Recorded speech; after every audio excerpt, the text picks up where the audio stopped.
Viral na to sa social media. Pangulong Ferdinand Bongbong Marcos ibinida ang mga nagawa ng Marcos administration pagdating sa kakulangan sa ating edukasyon, katuwang ang DepEd Secretary at Vice President Inday Sara Duterte. Sa mga nagsasabing walang nagawa ang Marcos administration na pagtugon sa kakulangan natin sa Pilipinas sa edukasyon, eto mga kababayan, nais ko pong ipaalam sa inyo matapos ang isang taon na paghahanda ng Pangulong Ferdinand Bongbong Marcos at ni VP Inday Sara Duterte bilang sekretary ng DepEd. Mga kababayan, ay nais ko pong ibahagi sa inyo ang video na ito. Pero bago ang lahat mga kapatid, please don't forget i-like, i-share at i-subscribe at huwag mo na rin kalimutan mag-iwan ng iyong komento patungkol sa video na to. Ako po si Biyahe ni Koy TV, ito po ang storya ko ngayong gabi. Sa isang matatag at maunlad na bansa, ang pagpapatibay ng sektor ng edukasyon ang siyang nagsisilbing unang pundasyon.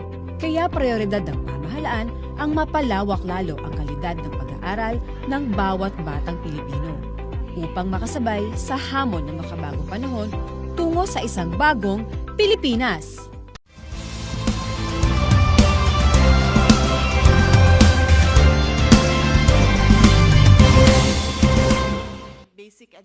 Nitong Enero, inilahad ng Department of Education sa pangunguna ni Vice President at DepEd Secretary Sara Duterte ang Basic Education Report 2023. Dito nakasaad ang direksyon ng administrasyon sa pagpapaganda ng sektor ng edukasyon sa mga susunod na taon. Inulunsad dito ang matatag, bansang makabata, batang makabansa, na siyang magsisilbing roadmap ng ahensya para maisakatuparan ang mga plano at mithiing makatutulong sa mga Pilipinong mag-aaral. If you look at the Matatag agenda, kasama dyan yung curriculum, kasama dyan yung learner welfare, kasama din dyan yung infrastructure natin, at kasama din dyan yung welfare syempre ng ating mga guro. So we believe in DepEd that we have to address all these issues together, simultaneously, para talagang maitaas natin yung antas ng basic education sa Pilipinas. Kung tutuusin, nariyan pa rin ang ilang mga pagsubok na pumapalibot sa sektor ng edukasyon, mula sa pagsasaayos ng school buildings, kapakanan ng mga guro, at maging ang post-pandemic learning situation. Ngunit batid ng DepEd ang mga sitwasyong ganito upang mas mapabuti pa ang pangako ng gobyerno sa taong bayan. When we were preparing for the Basic Education Report, the Vice President wanted to disclose talaga everything. Sabi nga niya, no sugarcoating. Kaya yun yung kinalabasan ng ating Basic Education Report. So bago natin mahikayat ang ating kababayan for a whole-of-nation approach, kailangan ibahagi rin natin sa kanila kung ano talaga yung mga problema ng edukasyon. Diba? There's no point trying to sugarcoat or trying to make things look nicer or brighter than they are. Kasi we have to face the issue na meron tayong ganitong problema sa edukasyon, and from there, ito yung mga steps na gagawin natin para mapabuti natin yung sitwasyon. Nang magsimula ang administrasyon, isa ang DepEd sa mga binigyang prioridad ng gobyerno. Lalo na nang magbalik sa face-to-face classes ang higit 28 milyong mag-aaral. Sa kasalukuyan, halos 99.54% ng mga paaralan ang nagsagawa ng 5 days in-person classes simula nung pandemya. Bukod pa riyan, indilatag na ng DepEd ang kanilang konkretong plano sa susunod na 6 na taon sa ilalim ng matatag agenda. Nakapaloob dito ang pagsasaayos ng curriculum, pagpapaganda ng basic education facilities and services, ang kapakanan ng mga mag-aaral, at ang pagsuporta sa mga guro. The DepEd wants to be transparent with our curriculum guide. Gusto natin makita ng publiko kung ano talaga yung nakapaloob sa ating curriculum, lalo na sa bagong curriculum. So we released the curriculum guide last May for public comments, and we have been receiving actually various comments from various sectors. Again, I have to emphasize the point of releasing to the public this curriculum guide is that we don't feel that this is just a DepEd curriculum. It has to be a Philippine curriculum. So dapat lahat involved. Sa mga construction ng classrooms, specifically new construction, yan po ay hindi ginagawa ng DepEd. No, yan po ay ginagawa natin with DPWH kasi si DPWH po yung implementing arm sa pagpapatayo, as you know. So, ang nangyayari po is we are coordinating with DPWH. We have a MOA with them kung ano yung gusto nating kalabasan ng classroom. So, at the moment, ang huling balita natin, since nalabas na po ng DBM yung ating budget for new construction, DPWH is already in the process of procuring yung ating mga contractors that will handle the construction. Pinaigting din ng DepEd ang kanilang mga hakbangin upang siguruhing nababantayan ang physical, emotional, and mental welfare ng mga estudyante. Mismong si Vice President Duterte ang nagsabing nakararanas ng emotional abuse at exhaustion ang mga mag-aaral. Kaya naman, pagtitibayin ng ahensya ang inclusive education and positive learning environment sa lahat ng antas ng basic education. Para naman sa mga guro, na itinuturing na mahalagang parte ng sektor ng edukasyon, ilang mga proyekto ang nakalatag na para sa kanila. Nariyan ang scholarship programs, karagdagang allowances, at opportunities na alinsunod sa Philippine Professional Standards for Teachers o PPST. Teacher welfare is really very important. That's why sa DepEd, we always advocate for whatever additional benefits na may bibigay natin sa mga guro. No? We are working on really reducing the admin tasks, and not just reducing, no, what we are doing is we are also hiring non-teaching personnel. Nabigyan na po tayo ng 5,000 non-teaching personnel for this year para naman po may sumalo doon sa mga admin tasks na tatanggalin natin sa mga teachers. Aside from that, we are also working with an organization pagdating naman po sa legal advice, free legal aid para sa ating mga teachers. And in fact, now we are also in the process of finalizing a MOA that will really require GSIS to give proper attention sa welfare ng ating teachers. We will not stop with what we have done. We will still continue to find more ways to help our teachers, especially with career development and career progression. Ngayon namang papalapit na ang second State of the Nation address ni Pangulong Ferdinand R. Marcos Jr. Nakahanda ang DepEd upang iulat sa bayan ang mga nagawa at magagawa pa ng ahensya upang patuloy na pag-ibayuhin ang estado ng edukasyon para sa kapakanan ng buong bansa. When we look at the matatag agenda, napakaraming commitments niya. No? But DepEd is really taking on a two-pronged approach. I think that's very important. Anong ibig sabihin nun? Ang traditional solutions natin is to build more classrooms and to hire more teachers. Tama naman po yun. We really have to do that. But alongside yung traditional solutions of building more classrooms and hiring more teachers, we will also maximize technology. We want to institutionalize blended learning in the public school system because this will actually enable us to quickly and efficiently close the gaps pagdating sa classroom shortage, teacher shortage, kasi mababawasan yung pangangailangan natin dahil mababawasan yung mga learners na nasa school. Sa kabila ng mga pagsubok na kinaharap ng sektor ng edukasyon, nananatiling positibo ang pananaw ng DepEd sa mga plano nito tungo sa ikagiginhawa ng mga estudyante at mga guro, mga planong kailangan para makasabay sa nagbabagong mundo. We have taken small steps and we need to take more.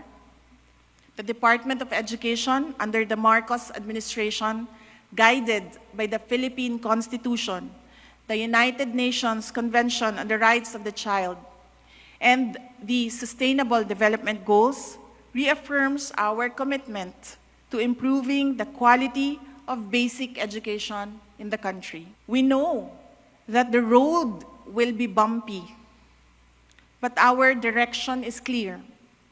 We know that the challenges are vast, but we, Filipinos, are resilient. We will overcome. Tayo po ay magiging matatag tungo sa isang bansang makabata at batang makabansa. Sa gitna ng globalisasyon, ang layuning palakasin ang sistema ng edukasyon para sa kapakanan ng mga Pilipino mag-aaral ay hindi lang responsibilidad ng DepEd. Ang kooperasyon at pagkakaisa ng bawat isa, pamahalaan at ng buong bansa ay isang mahalagang aspeto para maisakatuparan ang mga pangako ng isang bagong Pilipinas.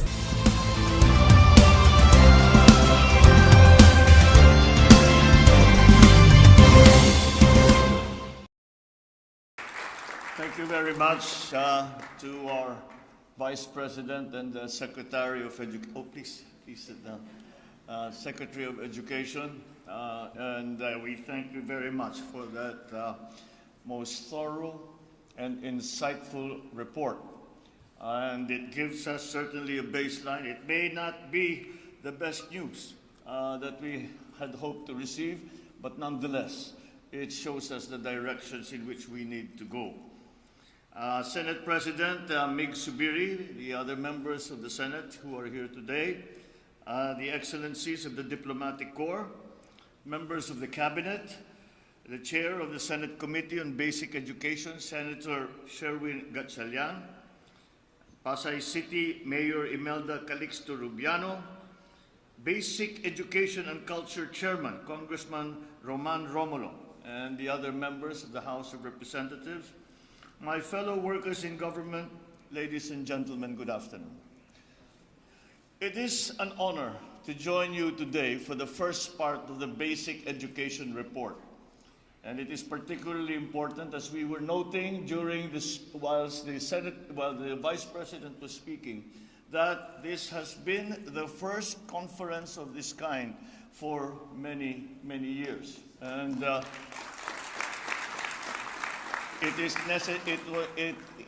we deem it absolutely necessary that we have such consultations for the simple reason that we all know, must know the situation that we face and the many problems that we need to solve. And only again by working together can we get that job done. But at least the Department of Education, the Secretary in Daisara, our Vice President, has provided us with this starting point. And it is now up to us to take that starting point, go from that starting point, and to all of the programs that we hope to implement in the very near future for our children. I think that if there is one thing that we took from the comments of the Secretary, Vice President in Daisara, is that the Filipino is better than this. The children are better than this. And we cannot fail them. And that is the main motivation that we should keep in our hearts. We have failed them. We have to admit that. We have failed our children. And let us not keep failing them anymore.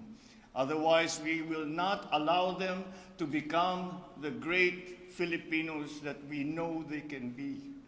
They will not become the great Filipinos that will be recognized not only by their fellow Filipinos, but many people around the world. And thus, it once again reminds us that education is the most valuable service that the government can give to its citizens. If there is nothing else, after preservation of life and limb, education comes next. And with that, with a well-trained populace, with a well-trained and highly experienced workforce, then everything follows. The Philippines will succeed.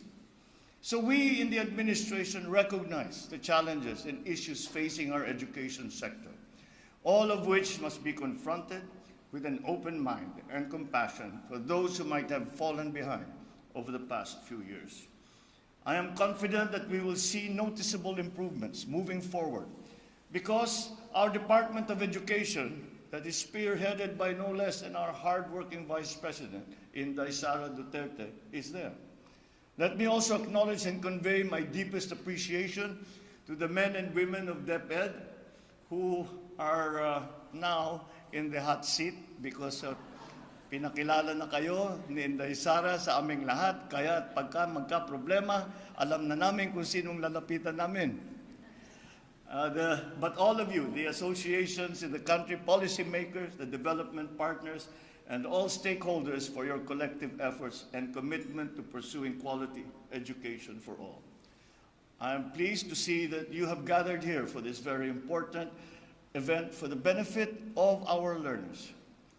Your attendance is a manifestation that addressing our educational challenges requires not only a multifaceted approach, but also the active participation of all. It is my hope that my being here signals this administration's determination and commitment to bridge the gaps that currently exist in the education sector. Indeed, strengthening our education system warrants a whole of government, whole of society approach with the highest degree of proactivity, motivation, and perseverance. As our nation recovers and bounces back from the losses and adverse effects caused by COVID-19, we must now move full speed to equip our learners and educators with the capacity and tools they need to meet the challenges and opportunities we have in front of us. As many of you know, I have been traveling around and trying to bring to the consciousness of our friends and partners around the world of the potentialities of the Filipino worker and of the Philippines. And at every juncture, I am confronted by the challenge of that the central key to success is going to upskill and reskill our workforce. And that again brings us to the importance of education, not only as a moral imperative for government, but as a practical one. Because without that skilled workforce, we cannot compete and we cannot succeed. So I'm gratified to see that that has become a very large part of the plans that the DepEd has for the future. The pandemic also brought to our consciousness the importance of being able to adapt to new and changing realities, as well as unexpected circumstances. So again, we must consistently develop and adopt innovative paradigms and strategic reforms that will ensure the resilience of our educational landscape. We must first act locally in order for us to be competitive globally. We will work hard so that no Filipino is left behind. And to do even better, we will ensure that we are at par with the global standards in basic education.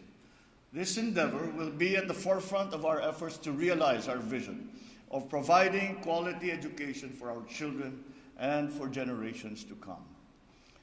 I have previously mentioned that this administration will at no point scrimp on investment in our educational sector and in our young learners. And I am here today to reaffirm that commitment. We will build infrastructure.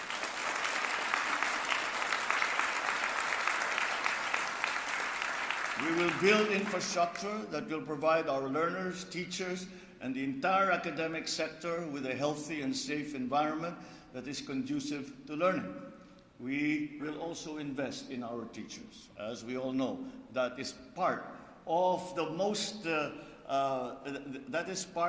our improving our educational system. If you saw the Senate President and myself talking earlier, we are already planning on how we get the school building program off the ground so that these deficiencies that we saw in the report will somehow be mitigated.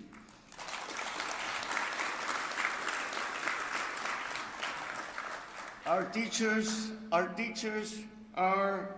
there because it is a vocation. Teachers do not become teachers because it is their job. Teachers do not become teachers because they want to become rich. Teachers become teachers because they have to. It is a vocation, and it is up to us to support them in that effort because they feel the need to educate young people. And we are blessed that we have such teachers, and we should hold them hold them close, and do all we can to support them so that they can do, to the best of their ability, what they have pledged to do. So we invest in our teachers. We will offer them multiple opportunities that meet both their personal and professional needs. We will offer them the support they need in terms of resources, in terms of programs and policies, so that they can effectively perform their roles as teachers and mentors of our children. It's my firm belief that quality teachers yield hardworking, productive, and law-abiding citizens. We will also invest in our learners by giving them the right tools and mechanisms that they need in their day-to-day schooling. Let us take advantage of the new technologies and innovations that will provide them convenience and efficiency in their pursuit of learning. Aside from advancing their academic competencies, it is also imperative that we hone them to become productive and responsible members of our society. Let us embrace the DepEd's theme, and a fine one it is, Bansang Makabata, Batang Makabansa.